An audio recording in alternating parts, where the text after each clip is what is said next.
Hello everyone! Welcome back again to my channel. Now today's video ay para sa inyo mga cancer.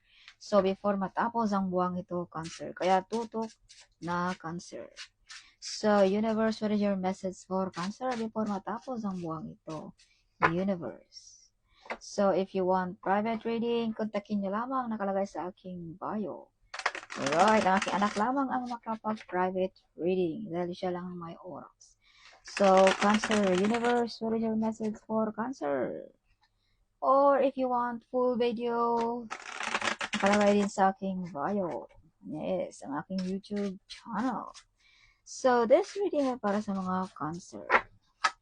Cancer, magkatanggap ka ng malaking pera this month before matapos ang buwang ito. So, Cancer, kung may mga pera kang paparating, keep it yourself lamang. Huwag masyadong public. Alright. So, some of you ay medyo upset, sad, no? Some of you ay may iniinda na karamdaman, kaya bigyan mo ng pansin ang iyong health cancer. Huwag masyadong workaholic, pahinga din pag may time. So, cancer, magkakaroon ka ng yaman, karangyaan, ng dahilan din sa iyong kasipagan, cancer. Nang dahil sa iyong dedikasyon, focus. Some of you ay stable ang job kung ikaw ay may trabaho, cancer. Yes, you are very close, cancer, ng ating Panginoon, ng ating divine, ng ating my spirit guide, ng ating angels guide. Yes, so some of you ay protektado ng ating Archangel Michael. Be careful, cancer, may mga taong gusto kang matrap, ma-stop ang iyong pag-grow. So use protection, cancer. May mga proposal, good news, ngayong October sa mga cancer. So, Cancer, may maghingi sa iyo ng tulong. No, you are the Earth Angel also, Cancer. But ay, hindi lamang ito, Cancer, ay nagbibigay. This is also receiving. So, some of you ay makatanggap ng malaking pera ng dahil lang din sa inyo ang pagka ikaw or dahil sa inyo ang pagka mabait, Cancer.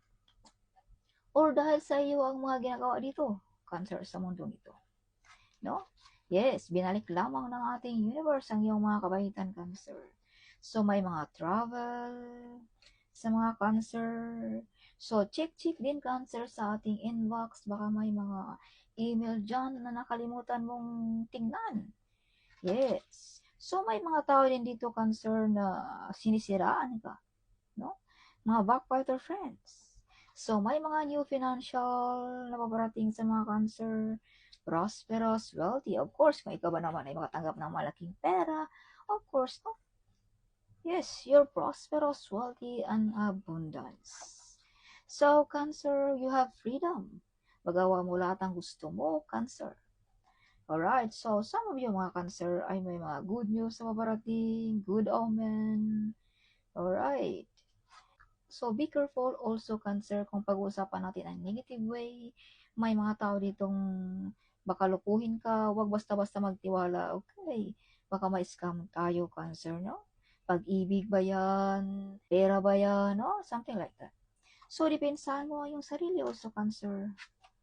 Alright, you overcome the difficulties also, Cancer, this month. So, some of you ay mga victorious. Some of you ay gustong aral ng driving course, madagdagan ba ang kaalaman, no? You are victorious also, Cancer. Alright. So, some of you ay makatanggap ng appreciation, no? Or reward, parangal this month sa mga Cancer. Some of you ay mga born to be a CEO. See, ang mga Cancer. Alright. Nakaupo lang, but pera na, something. You are the great warrior also, Cancer, ng iyong pamilya, ng iyong boss, no, something. Some of you ay marami ng bagyong dumarating sa buhay mo, but you're still standing on the ground pa rin, Cancer. Yes, nakangiti pa rin ang mga Cancer, yes. And that is you, Cancer. Victorious din ang mga Cancer. May mga desisyon dito na mahirapan ka, Cancer. Yes, mahirap na mga desisyon, Cancer. So, may bigla ang lipatan, lipat ba ng bahay, trabaho, country, no? Or big transformation, Cancer, this month. May mga promosyon na paparating, no? Yes, some of you ay may nag-stock sa inyong mga picture, no? Nakatingin ba sa inyong mga platform, something? Some of you ay may naghintay pa rin sa inyo mga Cancer, no? This month. May mga offer na something may buwabag-abag sa iyong isipan. Yes. So, mala leadership din ang mga dating ng mga Cancer. You have ability, Cancer, to manage ng malaking grupo, Cancer. Mga brave heart din ang mga Cancer. Yes. So, whatever you touch, Cancer, it turns to gold. So, blessed ang mga kamay ng mga Cancer in short. So, mala royalty ang energy ng mga Cancer this month. The ship is on the way. Kung ano man yung matagal mo nang hinintay, Cancer, ay paparating na yan this month.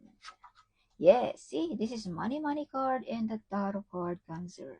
So, some of you makatanggap ng malaking pera. Some of you ay manalo ba ng loto. Kabayaran ba ng iyong mga pinaghirapan. Some of you ay proud na proud sa mga nangyayari sa buhay mo, Cancer. Some of you.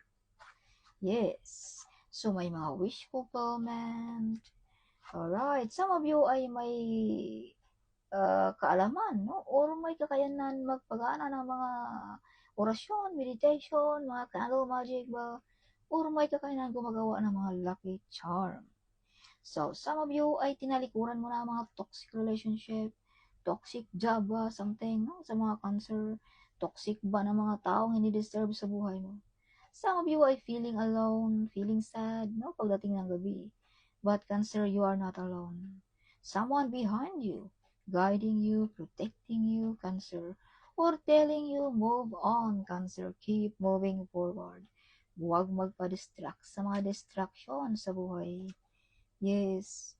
So, some of you mga Cancer din ay nag-iisa lamang, no? Mga breadwinner, mga single mom, single father, something like that, no? Some of you ay nasaktan, nadurog na ang puso, no? Yes. But hindi ka pa rin nag-surrender, Cancer. Andyan ka pa rin nakatayo, Cancer. Yes, this is you, Cancer. Alright. Yes. So, some of you ay intelligent, clever, may kaalaman about law, no? Ang mga Cancer. Cancer, kung pag-uusapan natin ang beauty, mala star beauty ang mga Cancer. Yes, may nakaka-discover sa mga beauty ng mga Cancer. Some of you ay may big harvest sa negosyo kung ikaw ay may negosyo. So, yeah, so abundance, prosperous, and wealthy din ang mga Cancer. So, Cancer, you have the wheel of fortune. So, this means, mga hindi inaasahan, mga unexpected na paparating sa buhay mo, Cancer. Yeah, mga trabaho ba na gusto mo? Manalo ba ng loto? Or negosyo ba? Mag-boom ba ang ating negosyo? Something, no? Or kung ikaw ay may karamdaman, balik na ba ang kalakasan? Yes, so this is you, Cancer. Something may mga hindi inaasahang paparating sa buhay mo this month. Yes. So, be careful. May mga taong masamang tingin sa inyo mga Cancer. Huwag masyadong magtiwala. Huwag masyadong kampante sa ating mga kapitbahay dyan. Or sa ating mga kaibigan ba? Or katrabaho ba? So, be careful, okay? Be careful also dealing about money. Baka may scam tayo. Be careful dealing about relationship. Baka hindi totoo yan. Pag nanasa lamang, so be careful, okay? So, ito yung mga gabay lamang, Cancer. Yes, so take what is resonate for you, Cancer.